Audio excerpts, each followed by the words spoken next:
When I was 20 years old, I took on one of the biggest music-related projects of my life. I performed, engineered, produced, and mixed my band Daryl Saves Lives' second EP, When Will It All Be Fine, from my parents' basement in under 7 days with the help from the guys in the band and our friend Riley. I went into this project feeling extremely confident in my abilities, but by the end, I was burnt out and wondering if I should even continue doing music. This is the story of what happened and why I wouldn't change a thing. In fall of 2019, Daryl Saves Lives had met with a local producer and had made tentative plans to record a brand new EP sometime in 2020. We were super excited to work with this producer. We really wanted to have a more refined and polished sound, and we thought he would do a great job on our second EP. And this was going to be our first time recording at an actual recording studio. Our first EP was recorded partially at our university and in our guitarist Nick's bedroom. However, come March 2020, our plans got put on hold. As we watched all of our shows get cancelled for the year, we realized we wouldn't have the money to record this EP.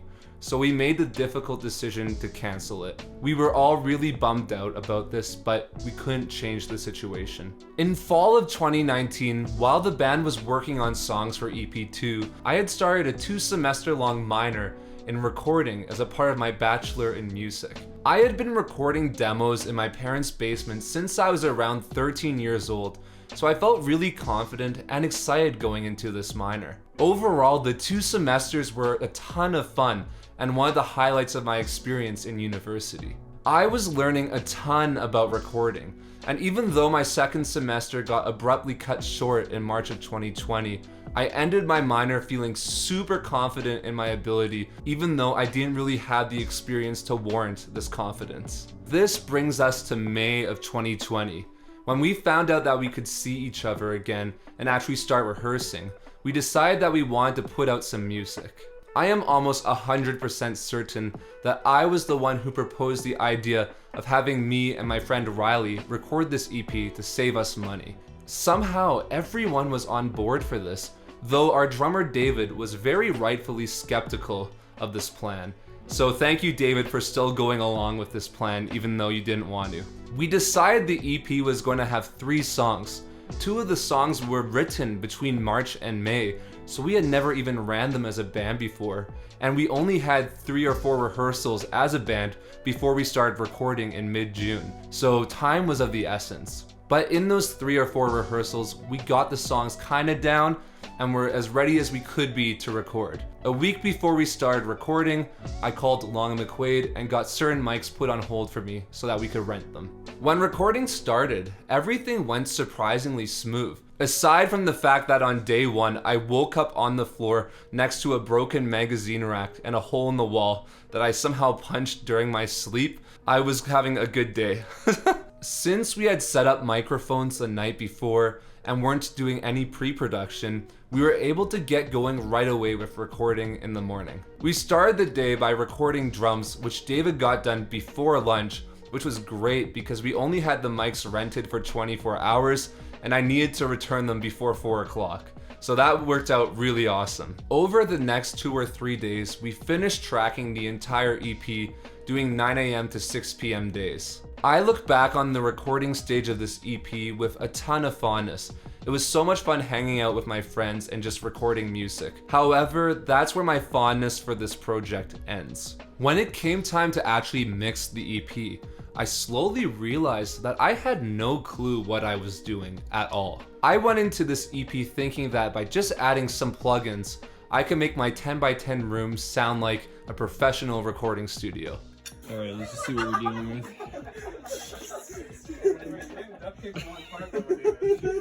The heck is this?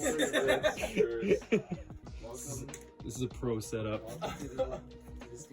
Some real musicians do it.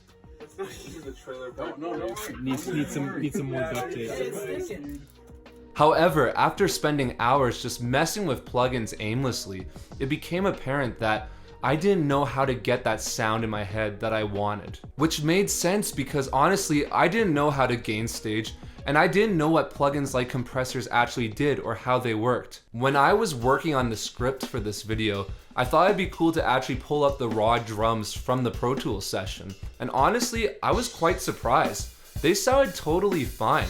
The other DSL members and Riley did a really good job engineering the drum sound. I actually had a lot to work with, but I kind of blew it. But despite realizing during mixing how underprepared I was, I had to keep going because I had a deadline to meet. In 3 days, I worked with DSL and got a bunch of different mix revisions from them, and by the third day, I was able to send the mix to mastering. Though my work was done, I was completely defeated. There's one memory that I will forever have associated with this EP that I just cannot forget. Nick invited all of us who were a part of the EP over to celebrate the end of it by having burgers. Riley really wanted to hear the EP, so Nick put it on for him. But I remember I couldn't listen to it, so I made an excuse and went upstairs because I was just so ashamed with how it sounded. Thinking back to that memory, it makes me kind of sad that I felt that way and I didn't have any pride with this EP at all. I wish I could have talked to Cole back then and just said everything was going to work out okay. Even though I knew during mixing that I didn't know as much as I thought I did, it wasn't until the following year when DSL actually worked with a professional producer that I realized just how little I actually knew. For instance, I didn't know producers edited drums. They never taught us that in school. I thought you just did a take, chose the best take, and moved on. I also realized that I didn't really know how to edit vocals either. I didn't know that people aligned their backing vocals. That was foreign to me. I learned so much from Arnell, our producer of that session, that I'm forever grateful to him for having taught me so much in such a short amount of time. Working with Arnell made me feel as though I was just LARPing as a producer during the second EP. When DSL officially released the EP at the end of August in 2020, it was hardly a celebratory moment for me. On one hand, I was proud that we had got the EP together so fast and were able to put it out in essentially a month, but on the other hand, I was just so over it. I hated everything about it. The mix, the sound of it, my ego was deflated, but honestly, that was a really good thing. I was really bummed out. I couldn't listen to the EP for so long. I felt that I had let down everyone in DSL because we were chasing a more polished sound, and we certainly did not get that. But when I was at my lowest and struggling, my dad said something to me that really resonated with me and helped pick me back up. He said that a project represents a moment in time where you're at creatively and personally. He told me that whenever I did listen to the EP again, I would be brought back to that moment in time in June when we were recording and mixing it, and I was going to remember the good and the bad, and that I should just embrace it. And you know what? He was so right. It didn't make sense for me to hold a grudge with a piece of art I helped create. I needed to let it go, and I let it go. Eventually, I was able to sit down and listen to the EP front to back.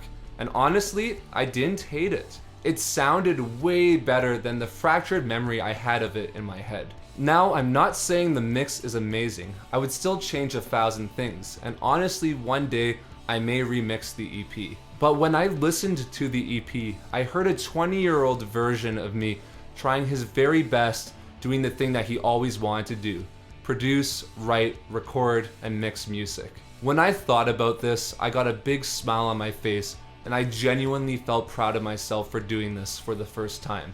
I actually did the thing I set out to do, and I had finally made peace with it. If I had the ability to go back in time and either record this EP again or wait to record with a professional producer, I would still record this EP just like we did. Recording this EP taught me just how important it is to put myself in uncomfortable situations and put myself in situations where I don't know everything, because I'm going to learn something from it and grow as a person. Even though it's not the best sounding EP in the world, I can listen to it and be proud of what we did as a band and what I did recording and producing and mixing it. If I had never done this EP, I don't know where I would be at in life. I don't know what kind of person I'd become, and honestly, I'm happy where I'm at in life, and I'm happy I did this. But that's the story of When Will It All Be Fine by Daryl Saves Lives. If you want to check out this EP or Daryl Saves Lives music, we're on all the streaming platforms. I highly encourage you start with our newest song, Annoy You. and work your way backwards. We have a brand new single coming out on January 31st called Tomato Basil that sounds like this.